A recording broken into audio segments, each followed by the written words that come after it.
The man who once built cradles was now digging his own grave. Thaddeus Cornelius drove the rusted shovel deep into the Arizona dirt, each thrust carrying the weight of a father's unbearable guilt. The hole was almost deep enough, just like the hole in his chest had been for the past 3 months. Behind him, the ranch house stood empty, its windows dark as the storm clouds gathering overhead. Sarah's room remained untouched, her book still open on the desk, her Sunday dress still hanging on the door. He couldn't bear to enter it anymore, couldn't bear to see the life that should have been. The accident replayed in his mind like a broken phonograph, the runaway horse, Sarah's laughter turning to screams, his own helplessness as he watched his only child disappear beneath the hooves. The doctor said it was quick. That brought no comfort to a man who'd failed his most sacred duty. Thad wiped the sweat from his brow with a shaking hand. Martha had been gone 2 winters now, taken by fever. Sarah was all he had left of her, all he had left of anything good in this world. Without his little girl, what was the point of drawing another breath? The wind picked up, carrying the scent of rain. Good. The storm would wash away whatever remained of Thaddeus Cornelius, the man who couldn't protect what mattered most. His neighbors would find him eventually, probably assume he'd lost his mind to grief. They wouldn't be wrong. Thunder rumbled in the distance as he threw another shovelful of dirt over his shoulder. The hole was almost the right depth now. Soon, very soon, the pain would stop. The memories would stop. The crushing weight of responsibility he'd failed to carry would finally be lifted from his shoulders. He paused to catch his breath, looking up at the darkening sky. In a few hours, it would all be over. Sarah would forgive him, wouldn't she, for joining her instead of living with the agony of her absence? But as he raised the shovel for what he thought would be one of his final strokes, something caught his eye. Movement on the horizon. Figures approaching through the heat waves dancing off the desert floor. Thad squinted against the wind. 5 small shapes stumbled toward his property, moving with the desperate urgency of people running from something terrible. As they drew closer, his blood ran cold. Children. 5 young girls, their clothes torn and faces streaked with dirt and tears. The oldest couldn't be more than 14, the youngest barely old enough to walk steady. They moved like ghosts emerging from a nightmare, glancing over their shoulders as if death itself was chasing them. And in that moment, as Thaddeus Cornelius stood at the edge of his own grave, holding a shovel meant to end his suffering, he realized his day was about to become far more complicated than he'd planned. The oldest girl reached his fence line first, her dark hair matted with sweat and desperation. She stopped abruptly when she saw Thad standing beside the deep hole, shovel in hand, looking like a scarecrow that had lost its purpose. Her eyes went wide, not with fear of him, but with recognition of what he was about to do. "Mister," she called out, her voice cracking like dried leather. "Please don't." Thad's hands trembled on the shovel handle. Of all the ways he'd imagined his final moments, having witnesses wasn't one of them. Especially children. God, why did it have to be children? The girl climbed through the fence rails with practiced ease, the 4 smaller ones following like lost sheep. Up close, he could see they were in worse shape than he'd thought. Their feet were bloody from walking barefoot across the desert. Their lips were cracked from thirst. The youngest, a tiny thing with blonde curls, swayed on her feet like she might collapse any second. "We ain't gonna hurt you, mister," the oldest continued, stepping closer with her hands raised. We need help. Been walking since yesterday morning." Thad looked down at the hole he'd dug. 6 feet deep, 3 feet wide. Perfect dimensions for a man who'd given up on tomorrow.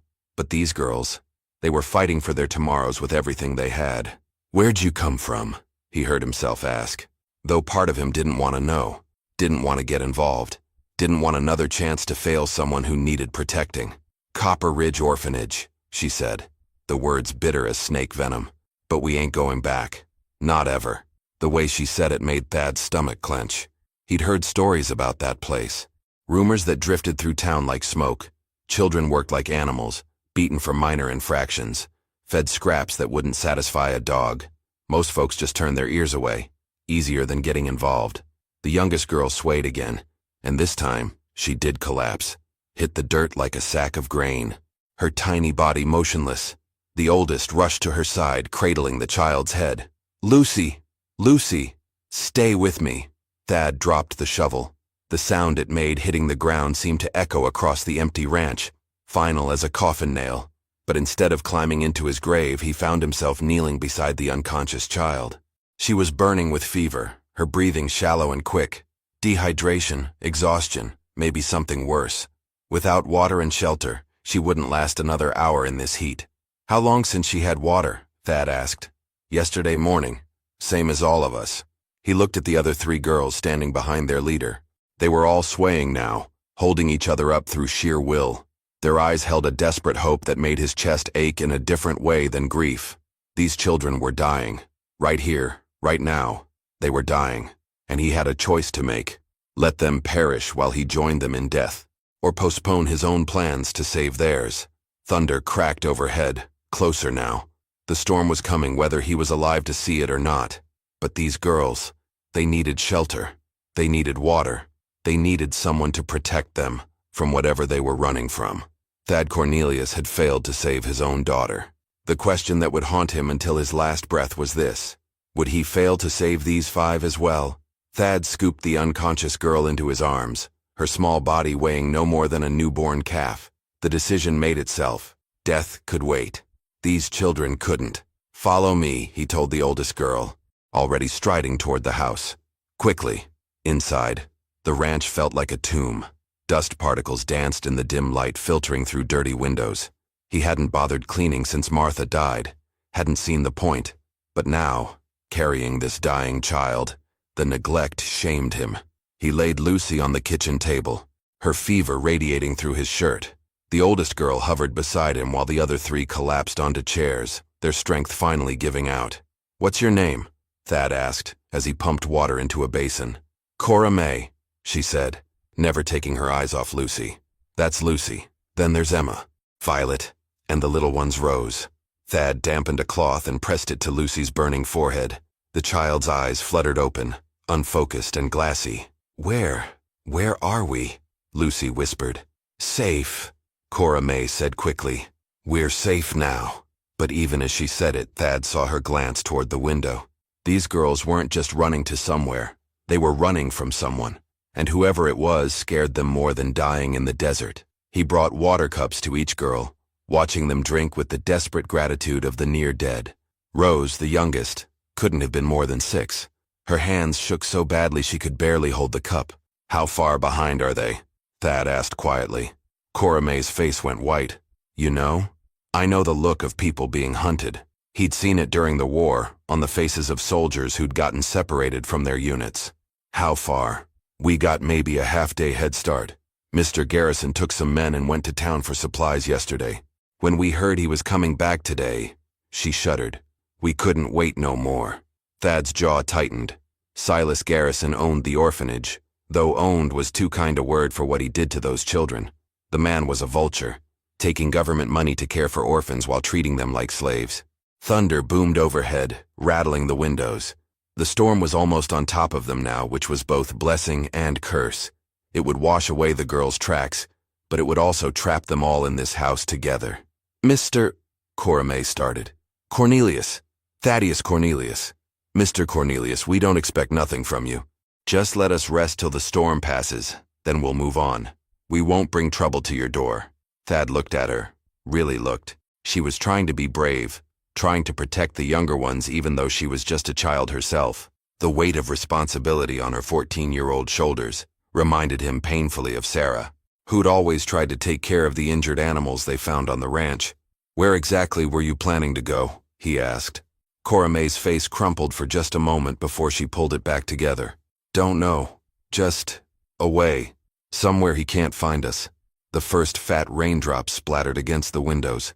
Soon this place would be an island in a sea of mud and lightning. And somewhere out there, Silas Garrison and his men were coming. Thad realized he had another choice to make, one that would determine whether he was still the same broken man who'd been digging his grave an hour ago, or something else entirely. The rain began in earnest, drumming against the roof like bullets. Thad moved to the window and peered through the gathering gloom. In the distance, barely visible through the sheets of rain, he could make out riders approaching. 6 men on horseback, moving with the grim determination of bounty hunters. "They're here," he said quietly. Cora May shot to her feet, her face white as bone. "We have to run. We have to—" "In this storm?" Thad gestured toward the window where lightning split the sky. "You'd be dead before you made it past the fence line." The younger girls began to whimper. Rose started crying, the sound small and broken. Emma, who couldn't be more than 10, pulled her close. "There's a root cellar," Thad said, thinking quickly. "Behind the pantry. You can hide there." "What about you?" Cora May asked. Thad looked at her, this brave girl who'd been forced to grow up too fast. He thought about Sarah, about how she'd always stood up for creatures that couldn't protect themselves, about Martha, who'd taught him that some fights were worth having, even when you couldn't win. "I'll handle Garrison." The sound of hoofbeats grew louder, splashing through the mud of his yard. Thad helped the girls into the cellar, a cramped space that smelled of old potatoes and earth. Lucy was awake now but still weak, leaning heavily on Violet for support. "No matter what you hear," Thad told them, "don't come out until I come for you. Understood?" Cora May nodded, but her eyes held a question that made his chest tight. She was wondering if he'd betray them, if he'd trade their freedom for his own safety. The fact that she had to wonder, that trust had been beaten out of her by adults who should have protected her, made him angrier than he'd been since Sarah died. Heavy boots stomped onto his porch. Thad closed the cellar door and dragged a sack of flour over it, then positioned himself in the kitchen doorway just as someone pounded on his front door. "Open up, Cornelius. We know you're in there." Thad recognized Silas Garrison's voice, rough as sandpaper and twice as abrasive. He'd met the man a few times in town, always left feeling like he needed a bath afterward. Thad opened the door slowly, keeping his expression neutral. Garrison stood on the porch, water streaming from his hat brim. Behind him, 5 men with guns and mean expressions crowded under the small overhang. "Garrison, hell of a day for a ride." "Cut the pleasantries, Cornelius. We're tracking 5 runaway girls. Seen them come this way about an hour ago." Thad leaned against the doorframe, blocking their view into the house. "Haven't seen anybody. Been out back all day, working." Garrison's eyes narrowed. "That so? Mind if we take a look around? For your own protection, of course. These girls are dangerous, might be armed." The lie was so brazen it almost made Thad laugh. 5 starving children, armed and dangerous. But he kept his face stone still. "Actually, I do mind. This is private property." One of Garrison's men shifted his weight, hand moving closer to his gun. The tension on the porch grew thick as molasses. "Now see, Cornelius, here's the thing," Garrison said, his voice dropping to a dangerous whisper. "Those girls are legally my responsibility. The territory pays me good money to keep them fed and housed. When they run off like this, it makes me look bad. Can't imagine why," Thad said dryly. Garrison's face darkened. "You got a smart mouth for a man standing alone." "Who says I'm alone?" It was a bluff. But Garrison's eyes flicked past Thad into the house, suddenly uncertain. In that moment of hesitation, Thad realized something that chilled him to the bone. If you were Thaddeus, what would you do? Let Garrison search the house and find the girls, or fight 6 armed men to protect children you barely know? Tell me in the comments. I need to know which side you'd choose. Because what Thad decided next would determine whether those 5 girls lived to see another sunrise. Thad made his choice. He stepped back and swung the door wide open. "Come on in then. Search all you want." Garrison's eyes lit up with triumph. But Thad wasn't finished. As the men filed past him, dripping mud across Martha's clean floors, he added, "But I'll be writing a letter to the territorial governor first thing tomorrow, about how you lost 5 children under your care." Garrison froze halfway through the doorway. "What's that supposed to mean?" "Well, if those girls were so dangerous they needed armed men to hunt them down, why weren't you watching them closer? And if they weren't dangerous?" Thad let the implication hang in the air like smoke. The other men looked uncertain now. They'd signed on to collect runaways, not face questions from territorial authorities about child welfare. "You're walking on thin ice, Cornelius," Garrison snarled. "So are you." Thad met his gaze steadily. "Funny thing about thin ice, it breaks under pressure. And I got a feeling when folks hear about 5 little girls running barefoot through the desert to escape your care, there's gonna be plenty of pressure." One of Garrison's men cleared his throat. "Boss, maybe we should—" "Shut up, Crawford." Garrison pushed deeper into the house, his boots leaving muddy prints on the wooden floors. "Search everywhere. Check every room, every closet, every corner." Thad followed them as they ransacked his home. They overturned furniture in the parlor, tore through Martha's sewing basket, even pulled books from the shelves in Sarah's room. Each violation made his anger burn hotter, but he forced himself to stay calm. They were in the kitchen now, The last room before they'd discover the cellar. Garrison kicked at the flour sack, and Thad's heart nearly stopped. But the man was looking for obvious hiding spots. Under the table, behind the stove, in the pantry itself. "Nothing here," Crawford said, wiping rain from his face. "Check again," Garrison snapped. "They came this way. I can smell the fear." That's when they heard it, a soft cough from beneath the floorboards. Lucy's fever was getting worse. Garrison's head snapped up like a wolf catching a scent. His eyes locked onto the flour sack, and a cruel smile spread across his face. "Well, well, what do we have here?" He kicked the sack aside, revealing the cellar door.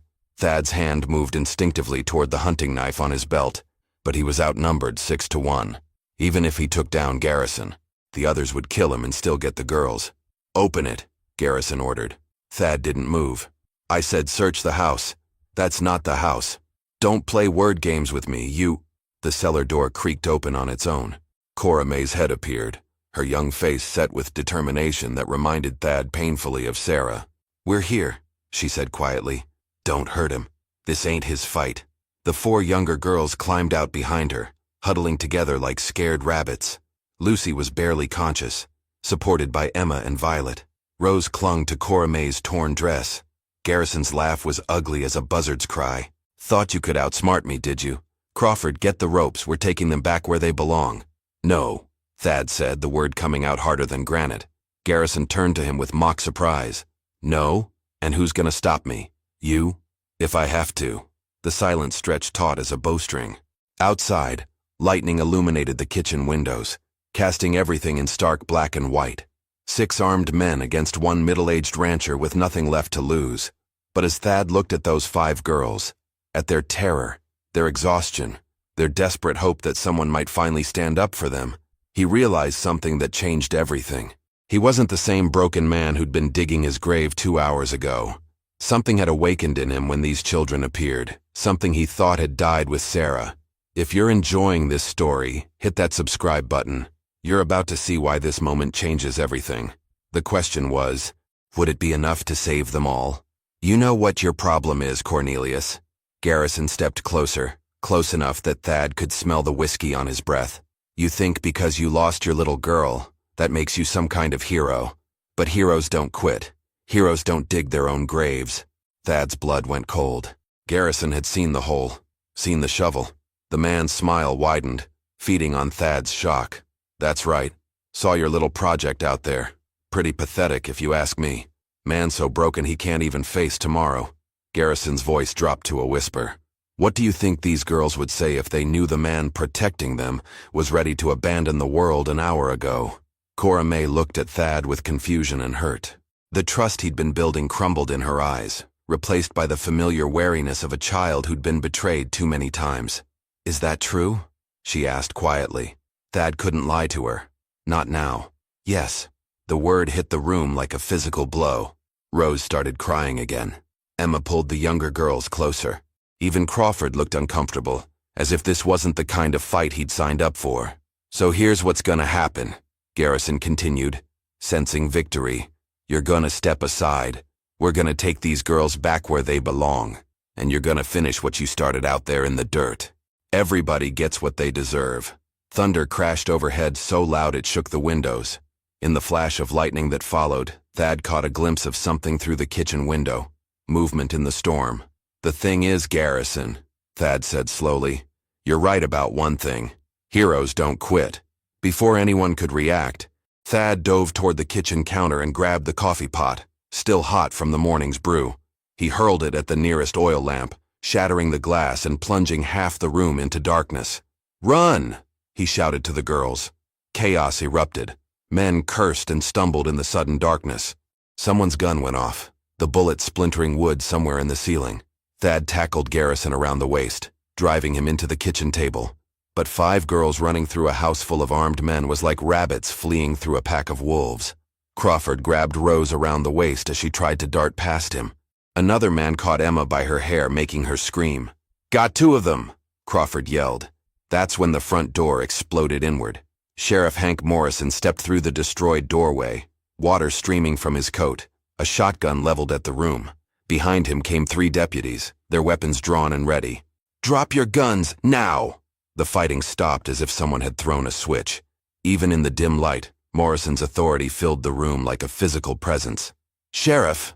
Garrison tried to sound outraged instead of caught.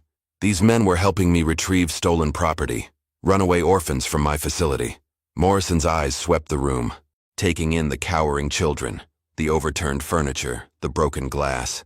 When his gaze landed on little Rose, still trapped in Crawford's arms and crying, his face went hard as stone. Stolen property?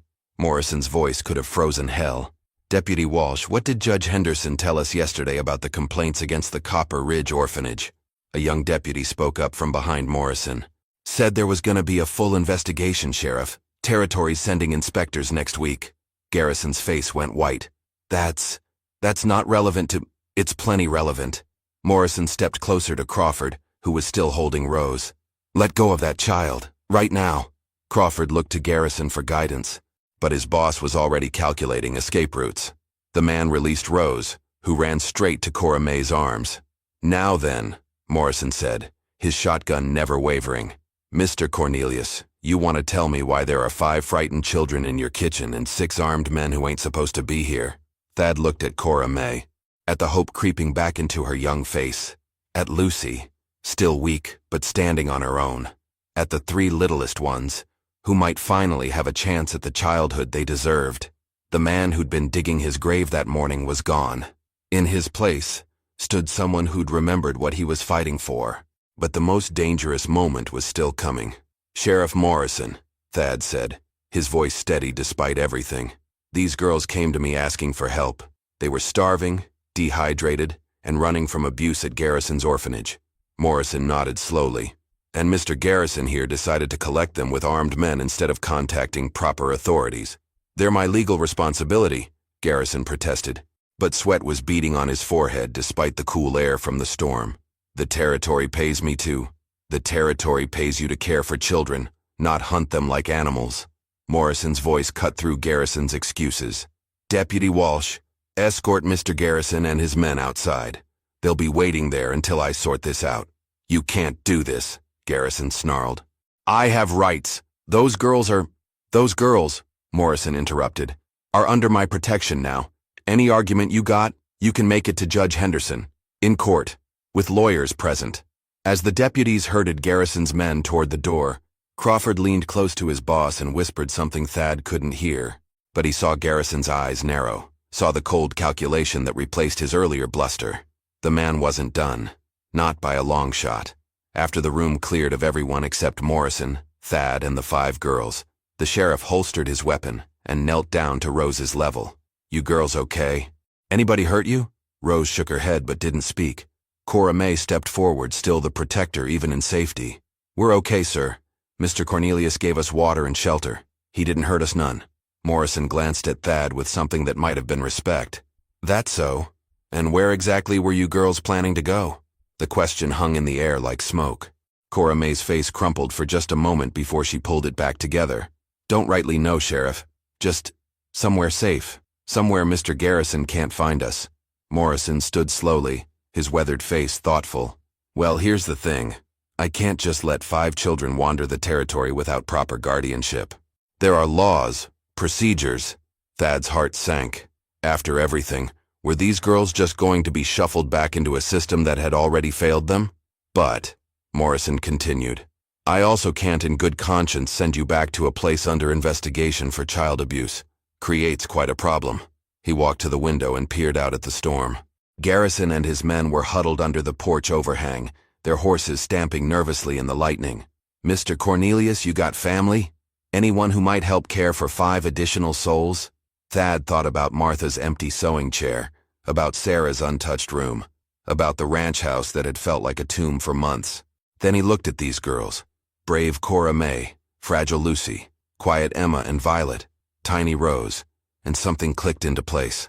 "Sheriff," he said quietly, "what if I were to apply for temporary guardianship, just until the investigation's complete and proper homes can be found?" Morrison turned from the window, studying Thad's face. "You sure about that? 5 children is a considerable responsibility, especially for a man who's been—" He didn't finish the sentence, but Thad knew what he meant. Everyone in the territory had heard about the broken rancher who'd lost his will to live. "I'm sure," Thad said, and meant it. But outside, Garrison was talking urgently to his men, pointing toward the house. Whatever he was planning, it wasn't over. And as if summoned by Thad's growing dread, Crawford appeared at the kitchen window, his face pressed against the glass, watching them all with predatory patience. The storm was letting up, but the real danger was just beginning. Sheriff Morrison was filling out paperwork at the kitchen table when the first shot shattered the front window. Glass exploded across the parlor as everyone dove for cover. "Stay down!" Morrison shouted, drawing his weapon. "Garrison! You fool! You're shooting at a lawman!" Another shot rang out, this one punching through the kitchen wall inches from where Lucy crouched. Thad pulled the girls behind the overturned table, his mind racing. Morrison's deputies were outside somewhere, but in this storm and chaos, they might not realize what was happening until it was too late. "Cornelius!" Garrison's voice carried through the wind and rain. "Send out those girls and nobody else gets hurt." Morrison crawled to the broken window and called back. "Stand down, Garrison. You're looking at kidnapping charges and assault on a peace officer." The response was another gunshot. Closer this time. Thad looked at the 5 girls huddled against him. Rose was crying silently, her small body shaking. Emma and Violet held hands so tightly their knuckles were white. Lucy's fever had returned, making her glassy-eyed and weak. And Cora May, brave Cora May, was looking at him with absolute trust, believing he could protect them all, just like Sarah used to look at him. "There's a back way out," Thad whispered to Morrison. "Through the pantry to the root cellar, then up through the storm doors. You could circle around behind them." Morrison shook his head. "Can't leave you alone with 5 children and armed men outside. You can't protect us if you're pinned down in here either." Another shot splintered the door frame. Whoever was shooting knew exactly where they were hiding. "Besides," Thad continued, "I've got something Garrison wants more than anything. Those girls. He won't risk killing them with wild shots. But if his men get desperate enough to rush the house..." Morrison understood. In a straight fight, 6 armed men would overrun 1 sheriff and a rancher, no matter how determined they were. "Give me 5 minutes," Morrison said. "Then make some noise. Draw their attention to the front of the house." The sheriff slipped away toward the pantry. Thad counted slowly, watching the girls' faces in the dim light. When he reached 300, he made his choice. "Garrison," he called out, "let's talk." "Talking time's over," came the reply. "Send out those girls or we're coming in.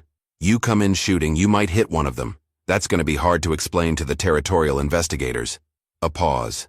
Then, "You got 1 minute, Cornelius. 1 minute. Then we finish this." Thad looked at Cora May. "Remember what I told you about heroes not quitting?" She nodded, her young face serious. "Sometimes being a hero means making the hard choice. The choice that costs you something precious to save something even more precious." Gunfire erupted from behind the house, Morrison and his deputies engaging Garrison's men. Shouts and curses filled the storm-torn air. Thad rose from behind the table, checking his hunting rifle. It had been months since he'd touched it, but his hands remembered the weight, the balance. "Mr. Cornelius," Cora May whispered, "what are you doing?" He knelt beside her one more time, seeing Sarah's face in hers, seeing Martha's kindness, seeing all the goodness he'd thought was lost forever. "I'm keeping a promise," he said, "to you, to myself, and to the people I couldn't save before." The front door exploded inward as Crawford and another man rushed through, guns blazing. But Thad was ready. His first shot dropped Crawford in the doorway. His second sent the other man diving for cover. Outside, the gunfight continued. Morrison's voice rang out above the chaos. "Drop your weapons. You're surrounded." When the smoke finally cleared, Silas Garrison lay face down in the mud of Thad's yard, his dreams of easy money bleeding out into the Arizona earth. His surviving men threw down their guns, hands raised in surrender. 3 weeks later, Thad stood in his kitchen watching Cora May teach Rose how to crack eggs for breakfast. Lucy's fever had broken, and she was helping Emma and Violet with their letters at the table. The house that had felt like a tomb was alive again with laughter and purpose. The territorial investigation had shut down Copper Ridge Orphanage permanently. Other children had been relocated to proper homes. But these 5 girls, his 5 girls, had chosen to stay with the broken rancher who'd found his reason to live. The grave he dug that stormy morning was filled in now. planted with wildflowers that Sarah would have loved. Sometimes Thad would catch himself staring at that spot and marveling at how close he'd come to missing this second chance at family. If you've been following this incredible journey of redemption, make sure you subscribe for more amazing stories. Thank you for staying with us until the end. As he watched his girls prepare for another day filled with hope instead of fear, Thaddeus Cornelius understood something fundamental about life. Sometimes you have to lose everything to discover what's truly worth fighting for. Now click on the video on the screen to hear a story even better than this one, with a twist so powerful you won't forget it anytime soon. Click on the video now.